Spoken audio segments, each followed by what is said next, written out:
우리 기도하겠습니다. 하늘에 계신 아버지, 만물을 창조하시고 보존하시며 통치하시는 하나님 아버지를 찬양합니다. 주 예수님, 세상의 구주와 주이신 주님을 찬양합니다. 거룩하신 성령님, 하나님의 백성을 거룩하게 하시는 당신을 찬양합니다. 성부와 성자와 성령, 삼위일체 하나님께 영광을 돌립니다. 오늘 우리가 하나님 아버지 임재 가운데 거하며 예수 그리스도의 말씀을 듣고 순종할 수 있도록 성령께서 능력과 지혜를 허락해 주시길 간절히 기도합니다. 존귀하신 예수 그리스도 이름으로 기도합니다. 아멘.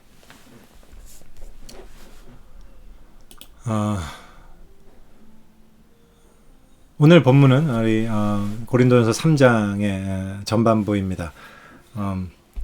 그리스도인임에도 불구하고 마치 이 세상 사람들과 전혀 다름이 없이 시기와 분쟁으로 이렇게 다투고 있는 이 고린도 교인들을 향해서 사도 바울은 이제 오늘 본문을 통해서 교회가 어떤 존재인지 이것을 이야기하는 내용이 오늘 본문의 내용입니다. 특별히 이제 오늘 본문에서는요, 사도 바울은 교회를 두 가지 사물에 비유해서 설명하고 있습니다. 하나는 밭이고요, 다른 하나는 건물입니다. 교회를 하나님의 밭에 비유하는 이제 첫 번째 비유를 통해서는요, 사역자와 성도의 관계가 어떤 것인가에 대해서 초점을 맞추고 있고, 두 번째로 하나님의 건물을 비유로 하는 그 비유에서는 사역자들이 교회를 어떻게 세워나갈지에 대한 어떤 경고를 말씀하고 계십니다.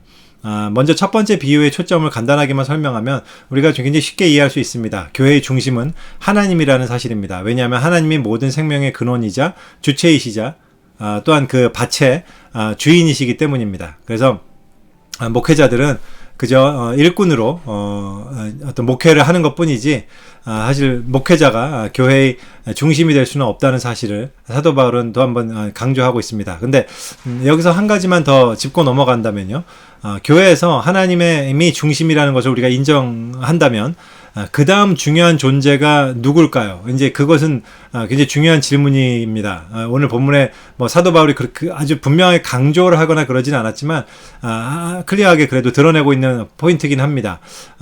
그 다음으로 중요한 존재는 누굴까요? 그 존재는 성도입니다.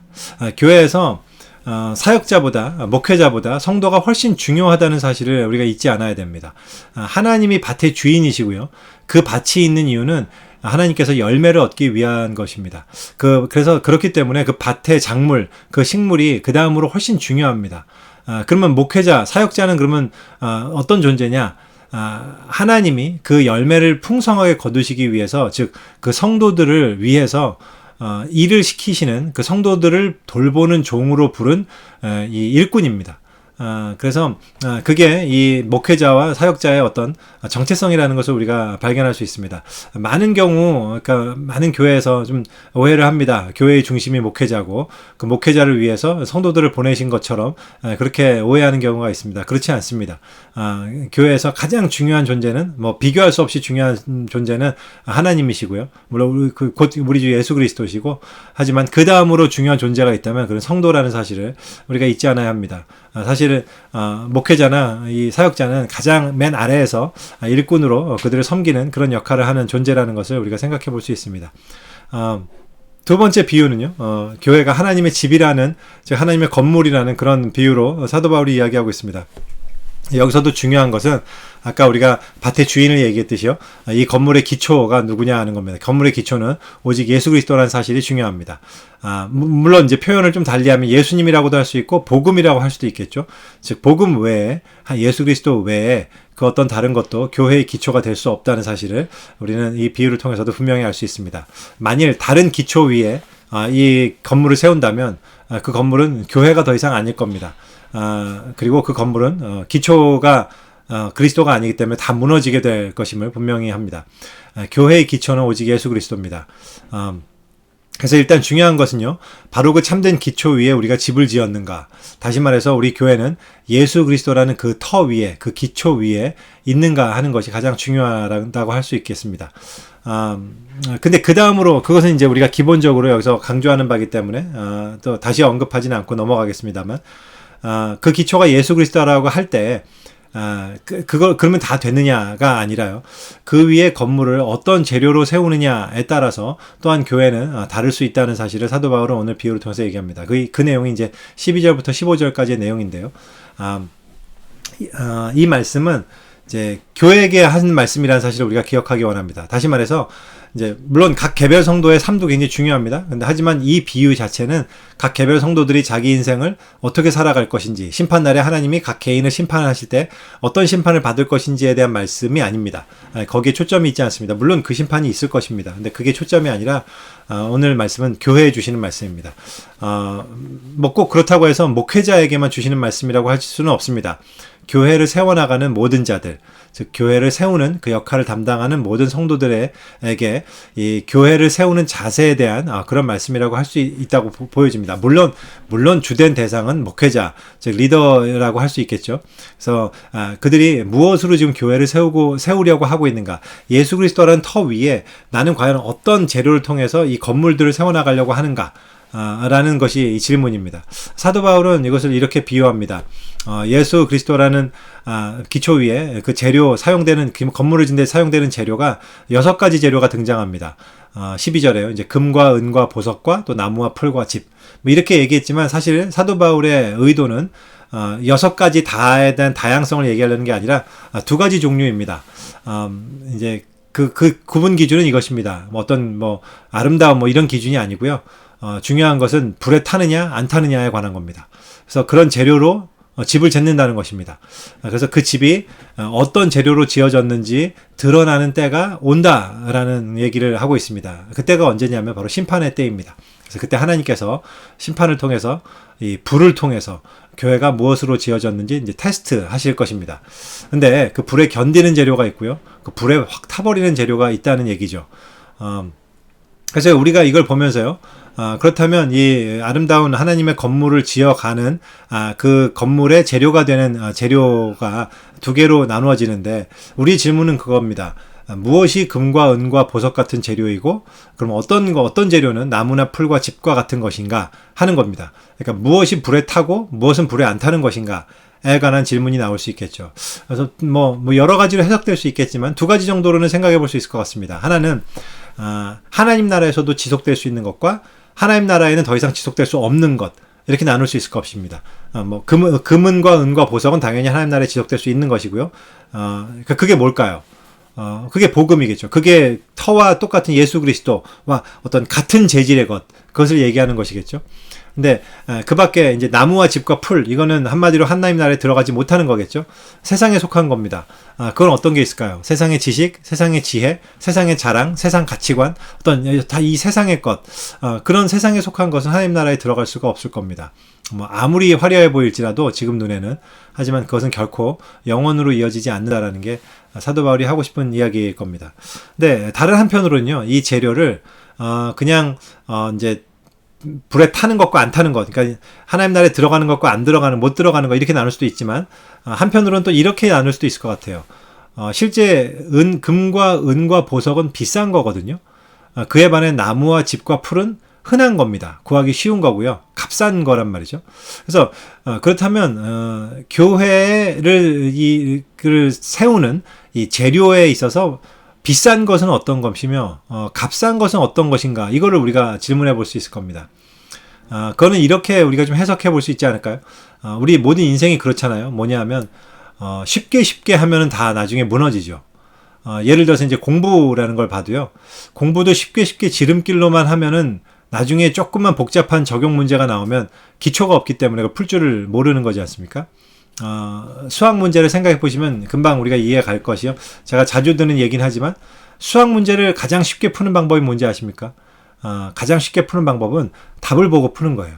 정답을 보고 푸면 정말 금방 알게 됩니다. 그리고 너무 문제가 쉬워요. 그리고 다 아는 것 같아요. 근데 그런 식으로 공부하면요. 아무리 열심히 해도요. 정작 시험 때 결코 좋은 성적을 거둘 수 없습니다. 다 망하게 돼 있습니다.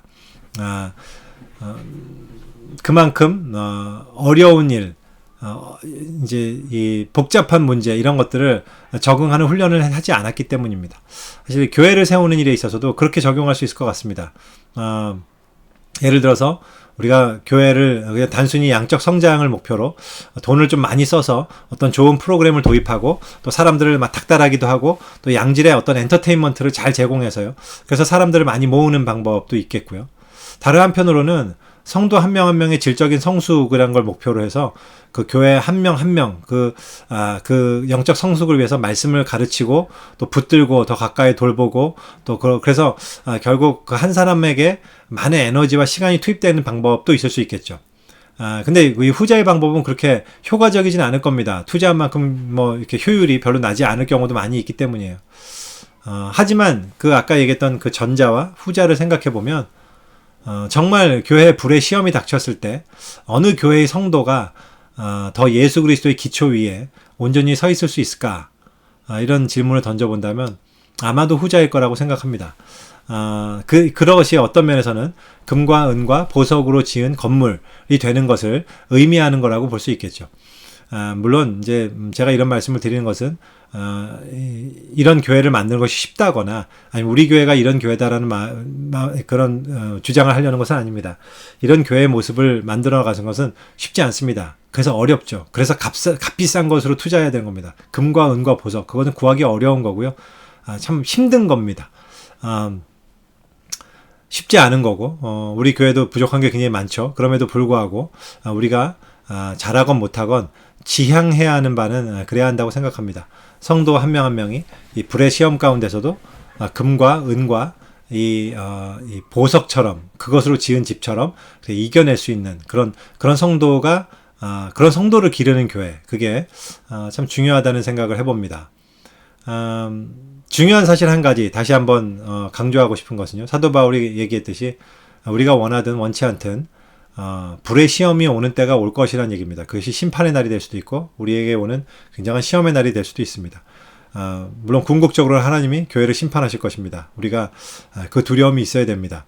그날에 우리 교회가 어떤 교회로 판명이 날지, 우리가 혹시 나무나 풀 혹은 짚으로 교회를 세우고 있는 것은 아닌지, 이 세상에 썩어질 것, 결국 하나님의 불에 타버릴 것으로 교회를 세우고 있는 것은 아닌지, 과연 우리 교회는 예수 그리스도라는 기초 위에 단단히 고정되어 있는지, 또 각 성도들이 예수 그리스도 위에서 금과 은과 보석으로 지은 건물처럼 그렇게 교회로서 지어져 가고 있는지, 그러한 두려움 가운데 우리들은 우리 스스로를 함께 점검해 볼 필요가 있다고 생각합니다.